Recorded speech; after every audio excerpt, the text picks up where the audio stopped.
Bismillahirrahmanirrahim. Assalamualaikum warahmatullahi wabarakatuh. Halo teman-teman, apa kabar? Para subscriber dan lover channel Kabar Politik. Alhamdulillah kita berjumpa lagi di dunia maya dalam keadaan sehat walafiat. Dan pagi ini menjelang siang saya ingin menampilkan kembali ya salah satu dari putra Profesor Semar Bodrono ya kan, yaitu Mas Dr. Bagong Purbowiseso, seorang pakar politik kajian Timur Tengah dari Universitas Tokyo. Wah, ya toh, keren sekali ini. Dan saya senang sekali karena konten terakhir yang baru kemarin itu ya, saya ngobrol dengan Mas Petro ya kan, itu dapat views ribuan lah ya kan, padahal target saya cuma ratusan ya, 100-200, ternyata tembus. Terakhir saya cek 1400-an views gitu, itu udah dahsyat buat saya ya. Ya jadi waduh, baru makan jadi masih ada, baru makan sate masih ada kacangnya yang tersisa. Ini siaran langsung ya, alhamdulillah. Baik teman-teman, kita sambut Mas Dr. Bagong Purbowiseso. Sebentar, beliau masih sisiran ini. Beliau masih sisiran. Oke, ini dia ya, Mas Bagong Purbowiseso, doktor ya, lulusan Universitas Tokyo. Halo Mas Bagong, apa kabar? Assalamualaikum. Waalaikumsalam Pak Kolonel. Alhamdulillah saya diketampilkan lagi oleh Bapak Kolonel. Senang sekali. Ya, oke. Kira-kira apa yang akan kita bicarakan ini, Bapak Kolonel? Ya, tentu saja saya selalu memberikan keleluasaan ya kepada tamu saya, ya, tamu-tamu terhormat saya, khususnya keluarga Profesor Semar ini, untuk menyampaikan apa yang bisa disampaikan sehingga bisa menghibur sahabat-sahabat sekalian ya, supaya mereka tetap waras jiwa raganya ya kan. Baiklah, kalau begitu Bapak Kolonel, saya tertarik untuk menyampaikan persoalan atau isu yang cukup menarik yang belakangan juga marak ya di dunia media sosial gitu kan, yaitu kaitan antara pemakzulan ya Jokowi ya. Ini kan kemarin sudah dibicarakan sama siapa, saudara saya lupa itu, Mas Giareng atau Mas Petro ya tentang pemakzulan Jokowi. Nah, ini kaitannya dengan Muldoko. Muldoko versus petisi 100. Nah, bagaimana? Apakah Bapak Kolonel setuju? Wah, ya setuju saja Mas Bagong. Monggo, waktu saya serahkan sepenuhnya kepada Mas Bagong untuk menyampaikan pikiran-pikirannya. Baiklah. Assalamualaikum warahmatullahi wabarakatuh. Bapak-bapak, ibu-ibu, mas-mas, mbak-mbak sekalian. Jadi saya sesuai dengan monitoring yang saya lakukan di dunia media sosial ya, dan juga sumber-sumber yang lain, Kepala Staf Kepresidenan atau KSP Muldoko ikut menanggapi ya wacana pemakzulan Jokowi yang disampaikan petisi 100 saat bertemu Menko Polhukam Mahfud MD beberapa waktu yang lalu. Muldoko menyebut isu pemakzulan itu kontraproduktif. Ia minta agar pihak-pihak tidak membuat kegaduhan menjelang pemilu bulan Februari 2024.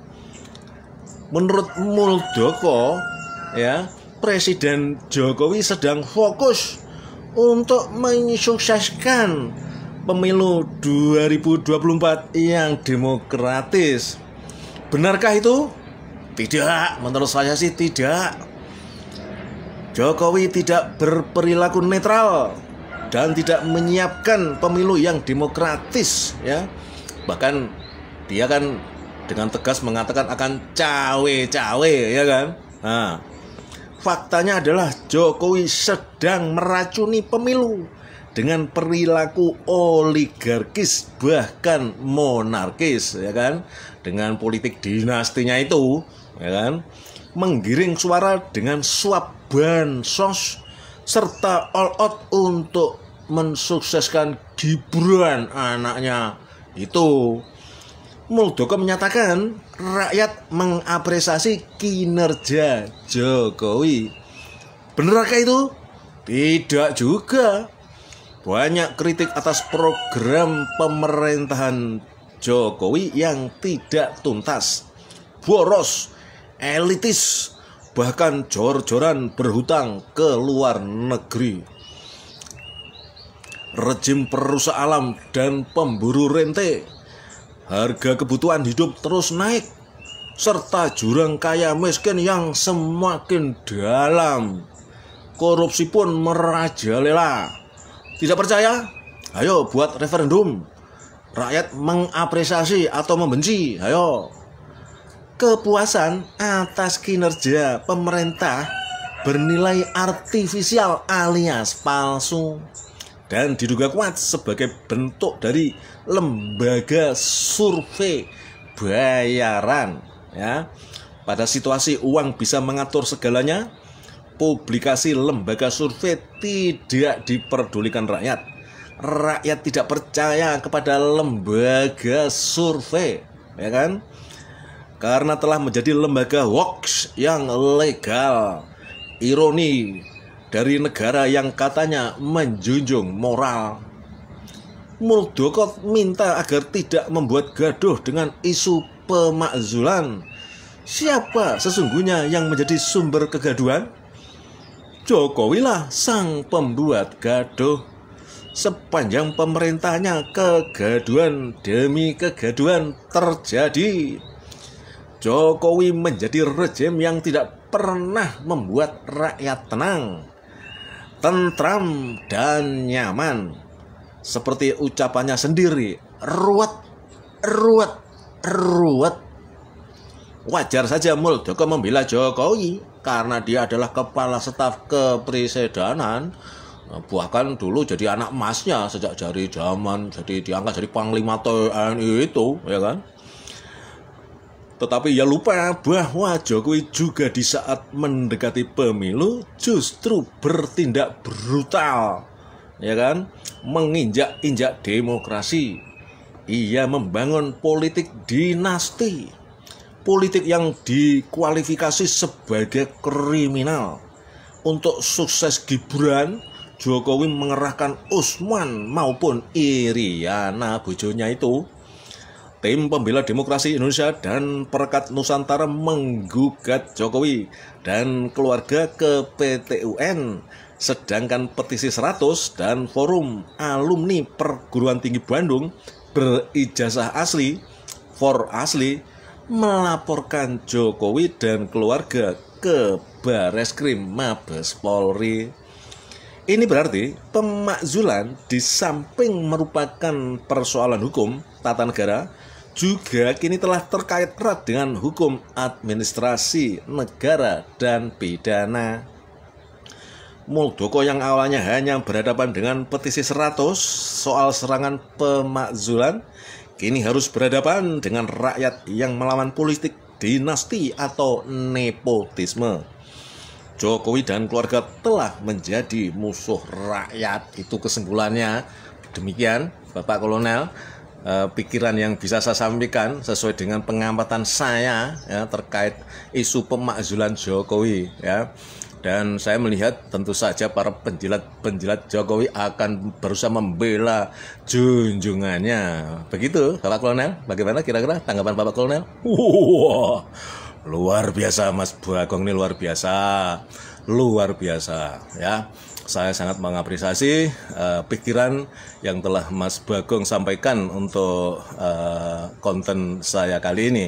Mudah-mudahan ini juga bisa dapat ribuan views nih Mas Bagong.